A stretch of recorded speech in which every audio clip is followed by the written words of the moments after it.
네, 안녕하십니까. 광해선교단 이광철 전도사입니다. 네, 한 주간 잘 지내셨습니까? 한 주 한 주 하루하루가 이렇게 빠르게 지나간 것 같습니다. 며칠 전까지만 해도 더운 여름이었는데 벌써 선선한 바람이 불고 있습니다. 지난주까지만 녹음을 해도 에어컨을 틀지 않고는 녹음을 못했었는데 지금은 언제 덥냐 생각할 정도로 굉장히 시원하더라고요. 에어컨을 오늘도 하루 종일 틀지 않았습니다. 녹음하는 날은 제가 이렇게 항상 어디 나가지 않고 항상 집에 있으면서 말씀 보고 기도하는 날, 그리고 오늘 또 특별히 오늘은 다른 날보다 찬양을 좀 많이 했습니다. 그런 날인데 어쨌든 덥지 않아서 참 좋더라고요. 이제 하여튼 이게 많이 덥지 않아서 그동안 이제 여름 때문에 이렇게 힘들어 하셨던 분들, 네, 이번 가을 돌아왔으니까 좀 이렇게 덜 힘들게 일하셨으면 좋겠다는 마음이 있고, 뉴스를 보면 어지러운 게 많습니다. 우리가 그리스도인들이 뉴스를 꼭 봐야 됩니다. 다른 이유 때문에 아니라 그리스도인이 이 땅을 돌볼 의무가 있기 때문에 정치인들의 말 한마디, 경제인들의 그 생각 하나하나들을 그리스도의 그 마음으로 진리로 잘 보셨으면 좋겠다는 마음이 있어요. 여러 가지 어려운 부분들, 지금 이제 정치 부분들이 굉장히 혼란을 겪고 있고, 이제 그때 우리가 해야 될 것은 정치를 보면서 비판하는 것이 아니라 어지러운 정치를 보면서 하나님 도와주시옵소서라는 그러한 간절한 기도가 더 필요한 것입니다. 교회는 이렇게 세상 가운데 계속 흐름에 따라 몸으로 움직이는 것은 교회가 아니에요. 여러분이 해야 할 것은 나라가 어렵다면 기도하십시오. 뭉쳐서 기도할 때가 바로 지금의 때입니다. 이 정치가 지금 이렇게 제대로 흘러가지 않고 경제가 흘러가지 않고 이 시기에 가장 필요한 것은 연합된 그리스도인의 하나로 마음을 합쳐서 하나님께 호소하는 것입니다. 우리의 믿음을 회복하는 것이고, 하나님 떠남을 회복을 했었을 때 이 나라의 경제들이 우리가 움직여서, 사회단체가 움직여서 움직이는 것이 아닌 하나님께서 움직여 주셔서 움직이는 것입니다. 한 예를 들면 한 350조 정도 되는 우리나라 예산이 430조인가요? 500조인가 굉장히 많이 올랐습니다. 이거 뭐 소득주도 성장이라고 하죠. 이런 부분이 사실은 어느 나라 경제에서도 없었던 이런 부분들이 있습니다. 이런 부분 때문에 아마 내년에 세금이라든지 뭐 여러 가지로 많이 힘들 수 있습니다. 그때 우리가 해야 될 것은 다른 것이 아니라 하늘을 보면서 하나님께 기도하십시오. 우리 하나님 찾지 못했었던 교회의 모습들에 대해서 회개하십시오. 그때 사회단체가 움직이지 않더라도, 우리가 움직이지 않더라도 하나님의 손을 통해 다른 사람, 그 일을 담당하는 사람들이 이제는 움직일 것입니다. 우리의 기도를 통해 그 사람들이 마음이 움직일 것이고, 우리의 기도를 통해 그 사람, 적대시한 그 사람의 행동들도 변할 것입니다. 기독교는 그렇게 싸우셔야 합니다. 우리가 가장 많이 싸워야 될 것은 골방에서 기도로서 영적인 싸움이 필요하니, 우리가 나라와 경제를 진리의 눈으로 바라보고 항상 기도하면서 나라의 어려움들과 싸웠으면 좋겠습니다. 오늘 찬양하고 시작하도록 하겠습니다.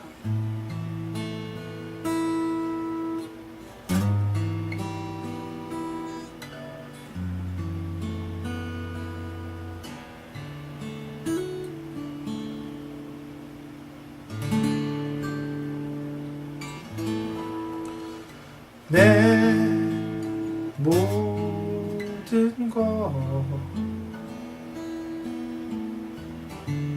나의 생명까지 다 주님 앞에 드립니다. 주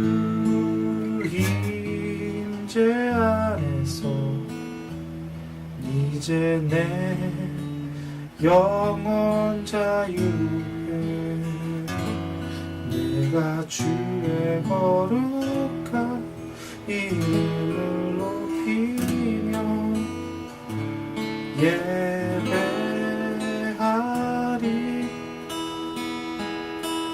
어린 양 찬양하리.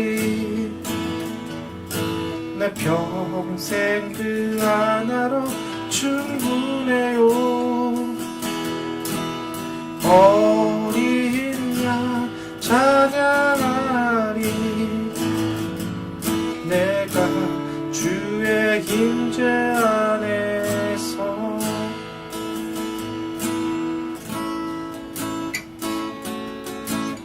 내 모든 것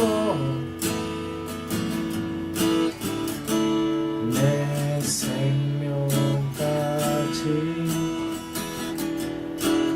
다 주님 앞에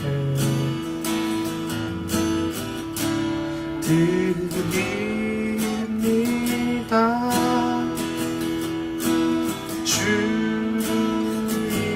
임재 안에서 이제 내 영혼 자유해. 내가 주의 거룩한 이름을 높이며 예배하리. 어린 양 찬양하리. 내 평생 그 하나로 충분해요. 어린 양 찬양하리. 내가 주의 임재 안에서. 다음 찬양 한번 해볼게요. 예수 나의 예수 열방 순간.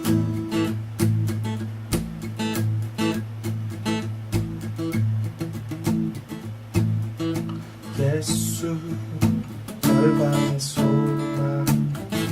예수 우리의 위로자. 주는 온 땅에 빛이 되시네. 예수 어둠 속의 빛. 예수 변함없는 진리. 주는 온 땅에 빛이 되시네. 우리 위해 죽으시고 다시 사신 생명의 주. 주님만이 소망이요 변함없는 반석이라. 주님만이 온 세상을 비추시네. 또 죽음에서 부활하신 우리 구주. 영광의 왕 주님인데 모든 자의 소망되네. 주를 믿네. 다시 한번 봅시다. 예수 열방의 소망. 예수 우리의 위로자. 주는 온 땅의 영원한 소망. 예수 어린 속의 빛. 예수 변함없는 진리. 주는 온 땅에 빛이 되시네. 우리 위해 죽으시고 다시 사신 생명의 주. 주님만이 소망 주시오. 변함없는 반석이라 주님만이 온 세상을 비추시네. 또 주나서 부활하신 우리 구주 평강의 왕 주님은 모든 자의 소망되네. 주를 믿네.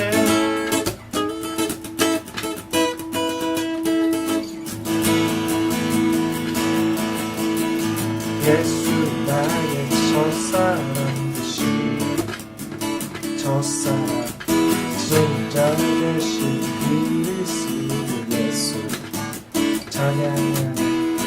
보좌 앞에 나의 삶 향기로운 제사로 주께 드려지길 원하네. 오직 주만 바라보며 나의 삶을 드리네. 다른 길은 찾지 않으리. 나의 온전한 열정과 나의 찬양 대신에 주의 길을 따라가리라. 예수 나의 첫사랑 되신 첫사랑 지존자 되신 그리스도 예수 찬양하리. 보좌 앞에 나의 삶이 향기로운 제사로 주께 드려지길 원하네. 보좌 앞에 나의 삶이 향기로운 제사로 주께 드려지길 원하네. 오직 주만 바라보며 나의 삶을 드리네. 다른 길은 찾지 않으리. 나의 온전한 열정과 나의 찬양 대신에 주의 길을 따라가리라.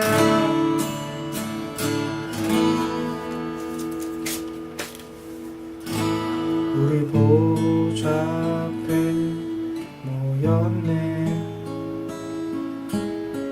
함께 주를 찬양하며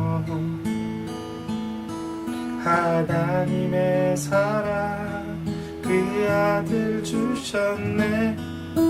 그의 피로 우리 구원받았네. 십자가에서 쏟으신 그 사랑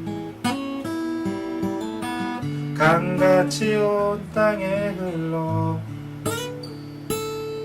각 나라와 족속 백성 방언에서 구원받고 주 경배드리네.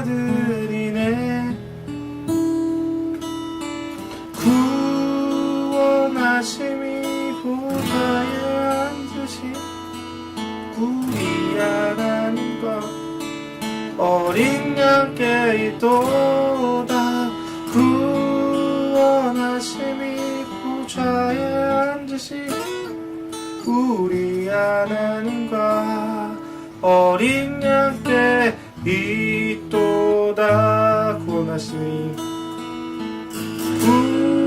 구원하심이 보좌에 앉으신 우리 하나님과 어린 양께 있도다. 구원하심이 보좌에 앉으신 우리 하나님과 어린 양께 있도다.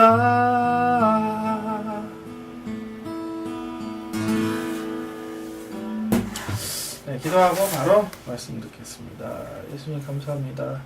오늘은 하나님의 말씀을 우리가 더 듣고 더 간절히 주님 앞에 무릎 꿇기를 원합니다. 주님, 우리가 항상 더 무릎 꿇고 주님 앞에 더 다가가길 원하오니 주님의 뜻들을 더 알려주시고 주님의 마음들을 항상 보여주시옵소서.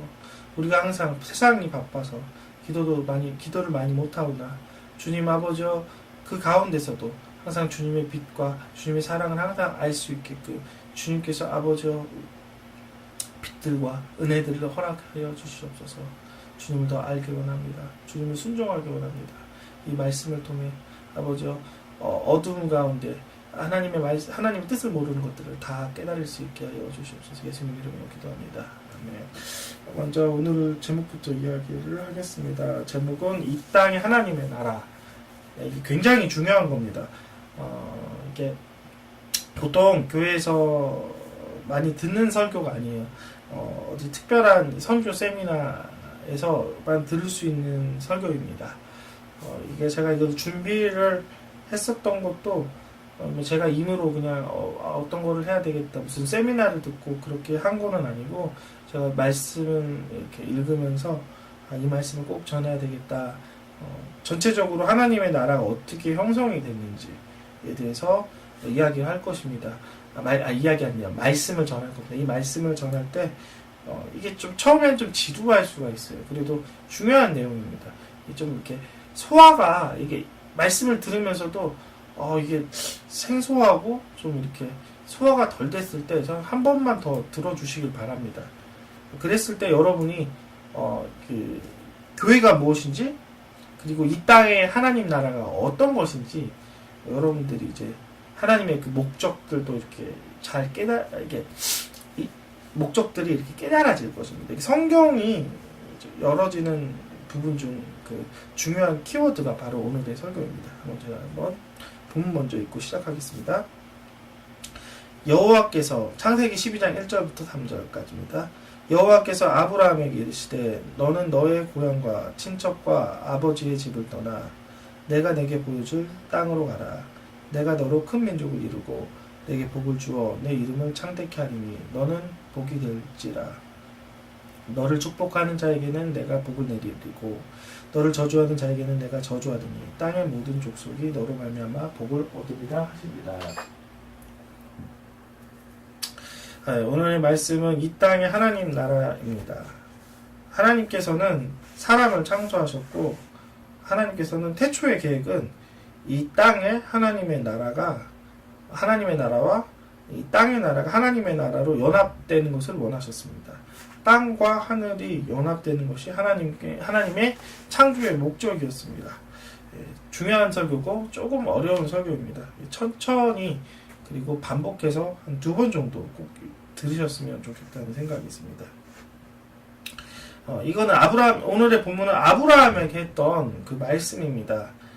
아브라함에게 고향 친척 그 갈대아 우르에서 떠나서 하나님 원하는 가나안 땅으로 가라라는 이 본문인데요.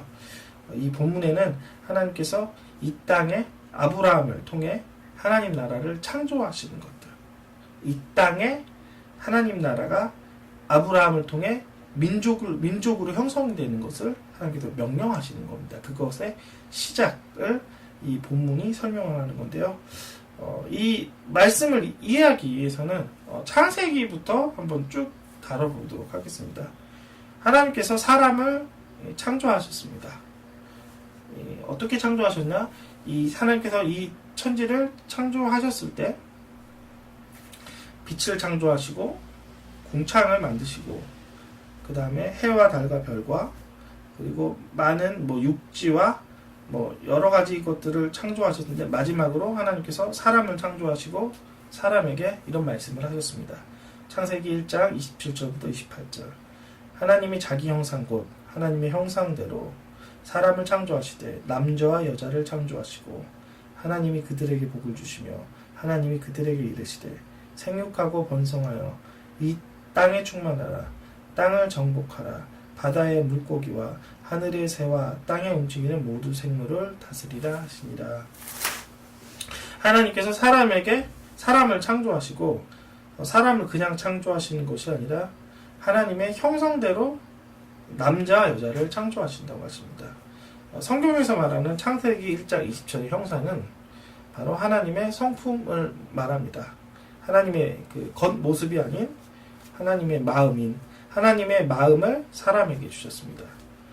하나님의 마음은 갈라디아서 5장에 나오는 사랑, 희락, 화평, 충성과 같은 하나님의 열매입니다. 하나님께서 사람에게 하나님의 형상인 성품을 우리 마음에 불어넣으셨어요. 하나님의 사랑이 우리에게 있기를, 하나님의 희락은 기쁨이에요.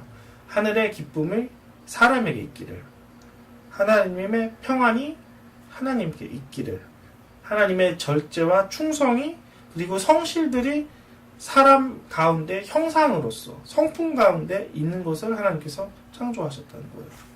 이 사람은 하나님의 형상이 있는 독특한 하나님의 창조물이라는 거예요. 그 어떠한 생물에도 하나님의 형상을 이렇게 넣으신 적이 없었습니다. 사람의 창조는 하나님 그분의 모습들이었다는 거죠. 굉장히 의미 있다는 거죠.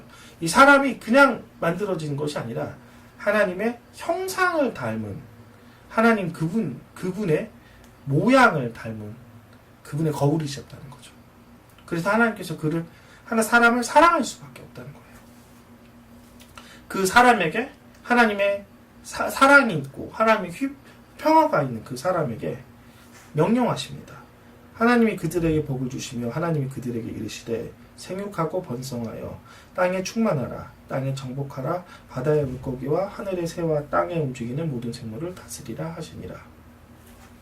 창세기 1장 28절은 하나님께서 복을 주셨습니다. 그리고 그들에게 이렇게 말씀하시죠. 땅에 충만할 것들.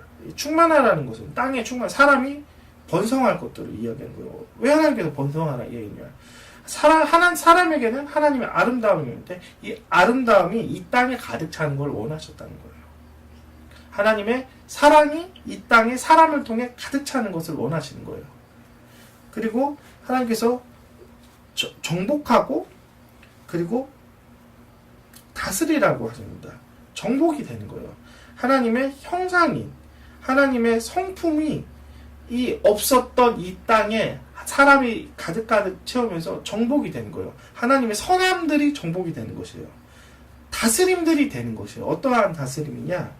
보통 정복하라, 다스린다는 그런 의미들은 악한 의도, 그리고 좋지 않은 의도가 있지만 성경에서 말한 이 의도는 이 정복하라라는 의미는 하나님의 형상으로 정복하라, 선하게 정복하라, 다스리라. 우리가 다스린다는 말은 굉장히 안 좋게 이야기하겠지만 이 다스린다는 그런 거예요. 하나님의 공평과 의와 사랑으로 다스려라 하나님께 하신 거예요.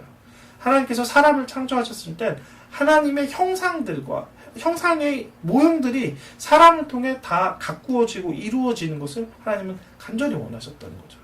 사람은 그만큼 중요한 거예요. 땅에 하나님의 형상들을 다 나타내야 되고 하나님의 공평들을 나타내야 할 것이 사람이라는 겁니다. 그러나 이 사람이 하나님의 명령대로 하지 않았다는 거예요. 최초에 하나님께서 그들이 범죄함으로 이제 하나님의 형상이 회복이 되는 것을 성경에서는 기록합니다. 창세기 3장에서는 하나님께서 명령하셨습니다. 동산 중앙에 있는 선악을 알게 하는 그 나무를 먹지 말라고 했었을 때 하나님의 만드신 사람이 하와가 먼저 불순종하고 다음이 아담이 불순종해서 그들이 그 불순종으로 인해 하나님의 형상이 죄로 인해 깨어지기 시작해서 하나님께서 사람과 함께 하실 수가 없었습니다. 그래서 그들을 보냈어요. 하나님은 슬퍼하셨어요. 에덴 동산을 그들을 쫓아냈을 때 즐거운 마음으로 그를 벌주기 위해서 쫓아낸 거죠. 슬픈 마음으로 쫓아냈을 때 하나님께서는 쫓아내자마자 하나님께서는 회복할 수 있는 것들을 열어두셨어요. 성경에선 창세기 3장을 쭉 읽다 보면 그 쫓아보냈을 때 처음에는 그들이 선악과를 먹었을 때 무화과 잎으로 자기의 그 중요한 부위들을 이렇게 옷을 가렸지만 이제 쫓아내고 나서 하나님께서 가죽옷을 만든 것처럼 이 가죽인 희생을 통해 하나님께서 회복을 하시길 원하셨습니다. 그것이 예수 그리스도입니다. 예수님을 통해 우리가 다시 하나님과 회복하는 것들, 그리고 하나님의 성품을, 그리고 하나님의 형상을 다시 회복하는 것을 간절히 원하셨기 때문에 그 아들 예수 그리스도를 우리에게 주시고, 그 예수 그리스도를 통해 우리의 영이 살고 우리의 형상을 회복할 수 있는 시작을 주셨다는 거죠. 자, 이것이 하나님의 계획의 일부입니다. 이제 또 시작을 하겠습니다. 하나님께서는 사람이 하나님의 형상대로 그래도 하기를 원하셨어요. 그러나 계속해서 사람들은 불순종과 그리고 불법을 저지르기 시작합니다. 창세기 5장 1절부터 3절을 한번 먼저 읽고 시작하도록 하겠습니다. 이것은 아담의 계보를 적은 책이니라. 하나님이 사람을 창조하실 때 하나님의 모양대로 창조하시되 남자와 여자를 창조하시고 그들을 창조하던 날에 하나님이 그들에게 복을 주시고 그들의 이름을 사람이라 일컫더라. 아담은 103세에 자기의 모양 곧 자기 형상과 같은 아들을 낳아 셋이라 하였더라. 아담은 하나님의, 이 성경을 보면 아담은 하나님의 형상대로 창조되었다고 하지만 아담 이후에 사람은 자기 형상을 닮아서 그 사람이 아들이 되었다고 하는 거죠. 무슨 얘기냐? 아담 이후로 하나님의 형상이 깨어지고 사람의 죄된 모습들이 가득가득해지는 것들이 성경에서 기록이 됩니다. 그래서 이 사람이 하나님께 불법을 저지르고 반역을 저지르기 시작을 합니다. 그래서 노아의 그 사건 이전에는 너무 불법이 심하고 그리고 너무 죄악이 심해서 하나님께서 한 번에 전 인류를 멸하는 사건이 일어나기 시작합니다. 물로써 심판을 합니다. 두 번째 인류도 새로운 인류가 이제는 하나님의 의로서 이제는 다스려야 되는데 이제는 반역의 나라를 하나로 만들기 시작합니다. 그때 당시는 언어도 똑같았고 한 인종이기 때문에 그들이 하려고만 하면 연합해서 무슨 일이든 할 수 있어요. 그러나 그 무슨 일을 선한 일을 해야 되는데 하나님의 형상으로 다스림 받고 하나님의 공평된 일들을 해야 되는데 그들이 하는 일이 힘을 합쳐서 바벨론이라는 하나님을 대항하는 탑들을 쌓기 시작하죠. 하늘에 닿는 탑. 그것을 쌓기 시작했었을 때 하나님께서는 그 반역의 일들을 흩트기 시작을 합니다. 모든 세계로 흩틀고 그들의 언어들을 다르게 합니다. 이것이 창세기 11장에 있는 내용입니다. 이것을 오늘 이야기하려고 아니라 이제 그 이후로 하나님께서 이제는 이 땅에 하나님 나라를 세우기 위해 한 사람을 세우기 시작합니다. 여기서부터 이제 설교가 시작이 되는 겁니다. 그래서 이제 창세기 12장에 보면 한 사람이 나오기 시작해요. 이제 아브라함이 나오기 시작합니다. 이 아브라함은 어떤 사람이냐? 믿음의 사람입니다. 그에게 이 땅에 소속된 믿음이 아닌 하늘 차원의 믿음으로 이제 시작될 민족을 이제는 나오게 한다는 거예요. 갈대아 우르라고 하는 중간의 장소에서, 우상의 장소에서 나와서 이제 하나님께만 구별되고 하늘에 소속된 민족을 만들기 위해 특별한 사람을 훈련을 시키고 그 사람에게 그 민족에게 이제는 하나님의 비전들, 이 땅에 하나님 나라를 실현하기 위해서 하나님께서 이제 민족을 만들기 시작을 한 거죠. 그 민족은 혈통의 민족이 아니에요. 아브라함의 혈통에 대한 민족이 아니라 믿음으로 낳은 믿음의 자녀, 하나님 법에 순종하는 하나님에 속한 사람들이라는 거예요. 그 땅에 사는 민족은 다른 민족이에요. 이 땅의 법을 순종하는 것이 아니라 하나님의 법을 순종하는 사람이고, 그 땅에 사는 민족은 이 땅의 현실을 믿는 것이 아닌 하나님의 믿음을 믿어서 하나님의 기적을 이루는, 하나님의 천국의 모든 것들을 이루는 민족을 하나님께서 만들기 원하셨다는 거죠. 그래서 이 성경에는 출애굽기, 민수기, 신명기가 왜 그렇게 기르냐? 하나님에 대한 그 법들을 설명하는 것이에요. 이 땅의 법을 설명하는 것이 아니라 하나님의 법들을 주시는 것입니다. 하나님의 방법들. 그래서 길게 그 부분들을 이렇게 많이 묘사를 한 겁니다. 땅에 대한 또 이야기를 또 한번 해볼게요. 하나님 나라의 이제 그 민족이 나중에는 가나안 땅을 점령을 합니다. 점령을 하는 이유는 무엇이냐? 하나님의 선함을 이루기 위한 것이에요. 보통 많은 민족들이 제국이 되면 황제라는 여러 나라를 다스리는 임금이 되면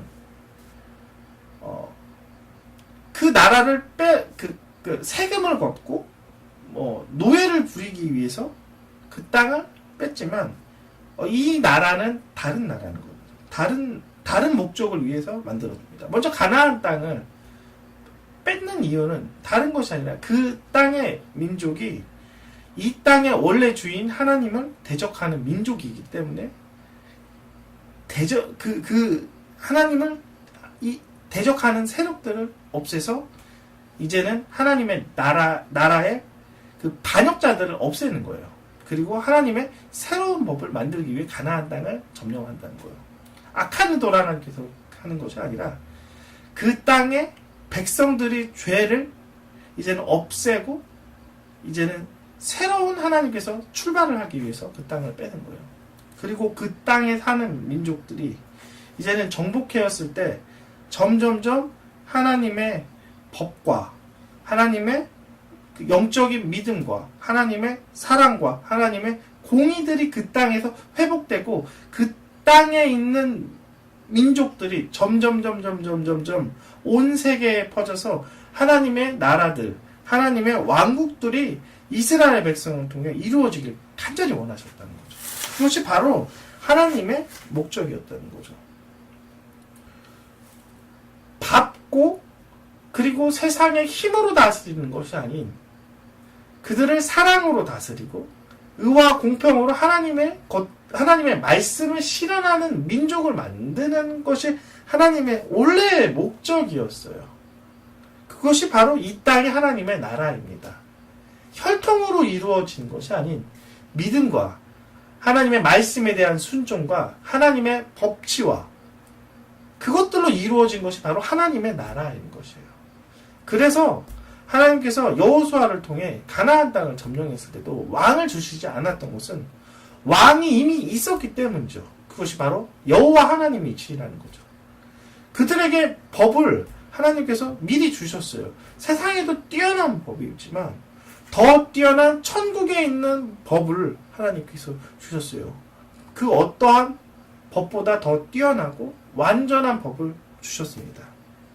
그런데 사람들이 그것을 지키지 않고 여전히 세상과 똑같은 방식으로 살아가는 것이 이스라엘의 모습이었습니다. 그러나 우리가 이제는 믿음으로 이제는 우리가 하나님 나라를 회복을 해야 됩니다. 이스라엘은 실패하였으나 이제는 믿음을 가진 우리가 이제 이 땅에 하나님 백성임을 깨닫고 그리고 이제는 우리가 하나님의 나라를 우리가 계속해서 넓혀 나가야 됩니다. 정복해 나가야 됩니다. 자, 그러기 위해서는 어떻게 되는지 한번 좀 보겠습니다. 첫 번째, 하나님 나라를 이 땅의 나라를 하나님 나라로 바꾸기 위해서는 첫 번째, 하나님의 인종이 되어야 됩니다. 첫 번째, 하나님의 인종. 하나님의 인종은 혈통으로 이루어지는 것이 아니라 믿음으로 이루어집니다. 예수 그리스도를 믿으십시오. 예수 그리스도를 믿었을 때 우리가 하나님의 인종으로 변화시킵니다. 죽은 영에서 산 영이 되겠죠. 이 땅의 종족은 딱 두 종족밖에 없어요. 죽은 종족과 산 종족입니다. 죄로 죽은 종족, 영으로 그리스도를 믿어 영원히 사는 종족이라는 거죠. 우리는 이 땅의 육체에 속한 민족이 아닌 하나님 안에서 한 형제요 한 자매인 우리는 그리스도의 종족입니다. 예수 그리스도를 더욱더 믿고 더욱더 그 민족 안에 우리가 소속감이 되어야 된다는 거죠. 당연히 그 민족이 소속된 사람들은 이 땅의 법을 지키는 것이 아니에요. 동성애를 반대하는 이유가 뭡니까? 동성애가 지저분해서 그런 거예요? 그런 것이 아니에요. 하나님 민족의 법이 아니기 때문에 우리는 버리는 거예요. 하나님의 창조의 질서에 어긋나기 때문에 우리는 그 법을 따르지 않는 것입니다. 아무리 그것이 세상에 옳다 해도 하나님, 우리는 이 땅에 사는 이 땅의 사람이 아니다. 하나님 나라에 속한 하나님의 이 몸만 이 속에 속한 사람일 뿐입니다. 두 번째, 할례를 해야 됩니다. 할례는 죄를 자르는 것입니다. 죄와 구별되는 것입니다. 우리가 죄와 구별되지 않는다면 여전히 하나님의 백성이 아닌 것이에요. 거룩해야 돼요. 거룩하면 구별된 것입니다. 죄에서 구별되고 의에서 구별되어야 됩니다. 죄, 하나님의 말씀에 떠난 모든 것이 구별되어야 됩니다. 사랑의 수준을 여러분의 좋아하는 사람으로 만족하지 마십시오. 미워하는 사람도 사랑할 것이 성경에서 쓰여 있습니다. 미워하는 사람은 여전히 끝까지 미워한다면 여러분은 하나님의 종족이 아닐 수도 있습니다. 회개하셔야 되는 거예요. 미워할 사람과 사랑할 사람은 구별할 것이 아니라 미워할 사람을 끝까지 예수님의 이름으로 예수님이 하셨듯이 끝까지 용서하는 것이 하나님의 종족이고 우리의 삶입니다. 예를 들면 한번 좀 이것을 이야기하기 전에 사람은 한 세 가지 종류가 있습니다. 첫 번째 사람은 머리를 생각하는 한 사람, 두 번째는 감정으로 생각하는 사람, 세 번째는 자기 본능과 행동에 충족한 사람입니다. 우리가 영적인 할례를 했다면 우리의 생각으로, 우리의 상식으로 따라가는 사람이 아닌 믿음과 말씀으로 따라가는 사람으로 변화해야 된다는 거죠. 감정, 우리의 슬픔과 기쁨과 그리고 우리의 그 마음에 나오는 모든 움직임으로 움직이는 것이 아닌 말씀에 순종하십시오. 용서는 나의 감정에 순종하는 것이 아니라 말씀에 순종하는 것입니다. 사랑은, 자비는 나의 형편에 대해, 나의 형편과 나의 마음에 따라 움직이는 것이 아닌 하나님의 말씀에 순종하는 것이에요. 내가 다른 사람을 자비를 베풀 때 내 자비하는 것이 그 사람이 좋고 나쁘고에 따라 해준다면 나는 하나님의 말씀을 절반밖에 순종하지 못하는 사람이라는 거죠. 우리가 순종하였을 때, 우리가 할례를 했을 때, 우리의 마음으로 우리의 감정, 이 쓴 감정을 계속해서 할례했었을 때 하나님은 우리를 의롭다 여기실 것입니다. 세 번째, 행동. 우리 마음대로 행동하는 사람이 있어요. 우리 끝까지 고집을 피는 사람이 있어요. 내 고집도 주님의 말씀 앞에 순종해야 된다는 거죠. 할례를 행해야 됩니다. 내 고집을 잘라내야 됩니다. 이스라엘 백성들이 가나안 땅을 먼저 들어갔을 때 여호수아가 길갈에서 했었던 것이 바로 할례입니다. 표피를 잘랐듯이 우리의 죄된 습성들, 죄된 성품들이 잘라져야지 하나님께 인정받는 사람이라는 거죠. 구별된 사람이라는 거죠. 그냥 겉에 있는 육체의 할례가 아닌 우리의 마음, 하나님의 형상이 아닌 하나님의 마귀의 형상 가운데 오염된 이 부분들을 잘라내야 된다는 거죠. 나의 교만들, 나의 판단들, 나의 이기심들을 계속해서 잘라내었을 때 이제 하나님의 백성으로서 더욱더 장성하게 성장한다는 거죠. 우리가 생각으로 사는 것이 아닌 믿음으로 사십시오. 그리고 이제는 믿음의 할례를 통해 이제는 세상과 뭐든지 다 구별하십시오. 이제는 구별할 것이 너무 많은 시대에 왔습니다. 더욱더 구별하십시오. 무엇이 하나님의 생각인지, 무엇이 하나님의 생각이 아닌지, 생각도 할례를 당해야 되고, 감정도 할례를 해야 되고, 우리의 모든 습관도 하나님의 말씀에 비추어 할례를 다 해야 할 것입니다. 세 번째, 그 나라는 확장이 돼야 됩니다. 보통의 나라는 칼과 이제 말로, 성경에서는 이제 칼과 총이죠. 요즘은 칼과 총, 뭐 미사일도 있겠지만 뭐 흔히 칼과 총이나 칼과 총이나 무력으로 하지만 그 나라를 확장하기 위해서는 예수 그리스도의 복음으로 확장해야 된다는 거죠. 이 복음이 하나님 나라의 민족들을 확장하게 하는 것이에요. 우리가 선한 영향력들, 선한 생명들을 확장하는 것입니다. 우리가 해야 되는 것이에요. 복음을 전해야 됩니다. 하나님 나라 민족을 만들기 위해서는 날마다 그가 듣던지 안 듣던지 해야 됩니다. 복음을 전했을 때 그도 역시 하나님의 영에 속하고 살아있는 민족으로 변하는 것이에요. 우리가 만약에 그 죽는 사람을 전도하지 않고 이야기하지 않는다면 우리는 죄를 범하는 것이에요. 마치 그런 거죠. 마치 내가 불이 난 것을 알고 있는데 불이 난 것을 나만 그냥 도망친다면 마치 그 불이 난 것을 모르는 그 사람에게 그 사람 알리지 않은 것이 얼마나 큰 도망을 그 사람 가기만 하면은 되는데 그 사람 나쁘게 했다면 나 역시 그 사람을 미연적으로 살인한 것과 같은 것처럼 우리가 그리스도의 복음을 알려서 그리스도의 민족을 만들어야 되고 확장해야 됩니다. 네 번째가 이제 끝인데요. 하나님 나라의 통치가 될 때까지 우리가 하나님의 우리의 일상에서 세상을 변화시켜야 됩니다. 하나님의 통치는 여러 군데 있어야 돼요. 교회만 있는 것이 아니에요. 정치에도 들어가고 경제에도 들어가고 문화에도 들어가고 언론에도 들어갑니다.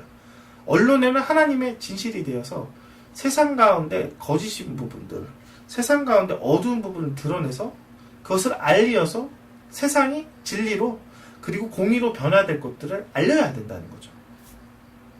요즘에 언론들은 정치의 신여가 되어서 정치에 따라 색깔을 나타내기도 합니다. 문화도 마찬가지. 하나님의 아름다운 문화들이 있어요. 이 문화들을 나타내야 돼요. 경제도 마찬가지입니다. 하나님의 자비하심들이 우리의 버는 돈을 나보다 더 어려운 사람에게 구제하는 것들, 그것들을 우리가 해야 됩니다. 정치도 마찬가지입니다. 하나님의 공의들, 하나님의 위엄들이 지금 보여줘야 된다는 거죠. 한 대통령을 제가 소개하겠습니다. 그 대통령은 끝까지 그 대한민국을 위해 싸우셨던 나라예요. 대한민국을 하나님의 민주주의로 보호하셨던 사람입니다. 그분이 바로 이승만 대통령. 제가 이승만 대통령 굉장히 많이 하셨죠. 많이 했죠. 이유가 있습니다. 네. 그분의 이야기를 몇 가지가 이야기하면 우리나라는 해방 전에 공산주의와 민주주의가 싸웠었던 나라입니다.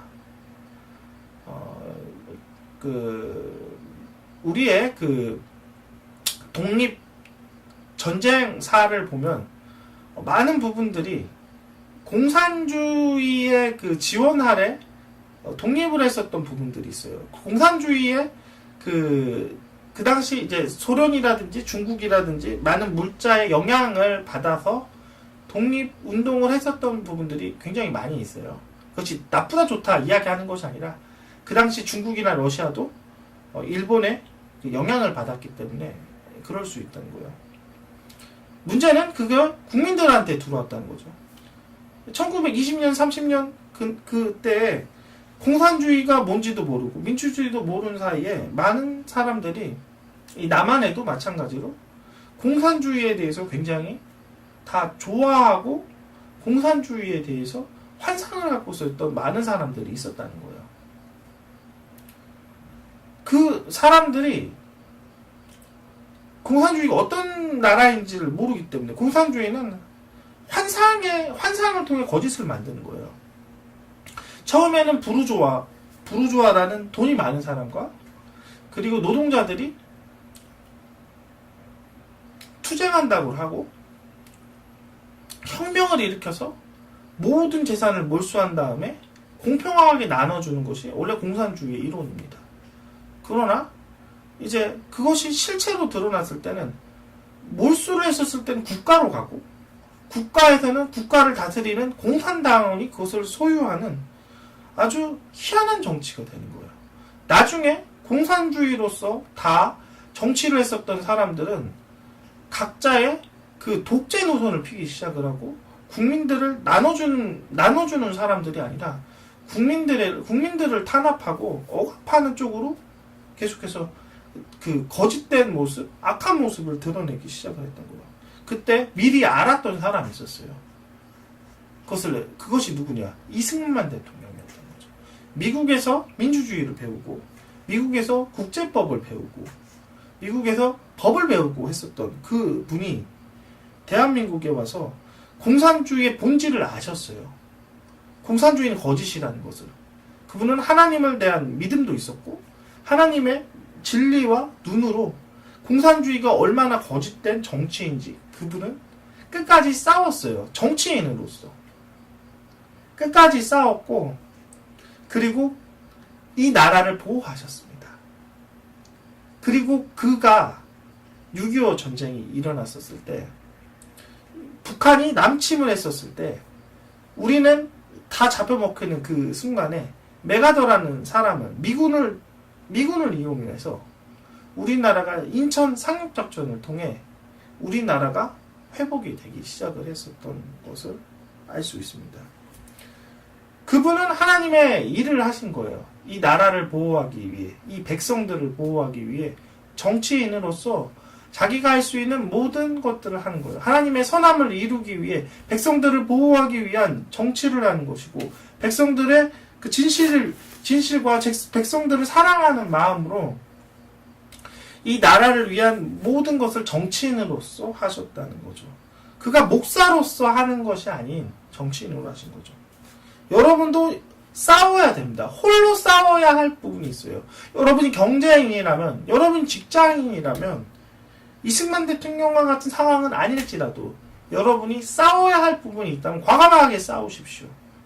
무엇이 진리와 싸우고 무엇이 의와 싸우는 것인지 여러분 삶 가운데 하나님으로부터 음성을 듣고 확장하길 간절히 바랍니다. 하나님 나라가 여러분을 통해 이루어지길 간절히 원합니다. 오늘 설교 마치겠습니다. 하나님 나라가 우리 각자에게 이루어 주시옵소서. 우리는 이 땅에 속한 민족이 아닌 하나님께 속한 민족입니다. 믿음으로 시작된 민족, 믿음으로 훈련된 민족, 믿음으로 하나님의 성품들을 나타낼 민족입니다. 주여 도와주시옵소서. 우리를 통해 이루어 주시옵소서. 예수님 이름으로 기도합니다. 아멘.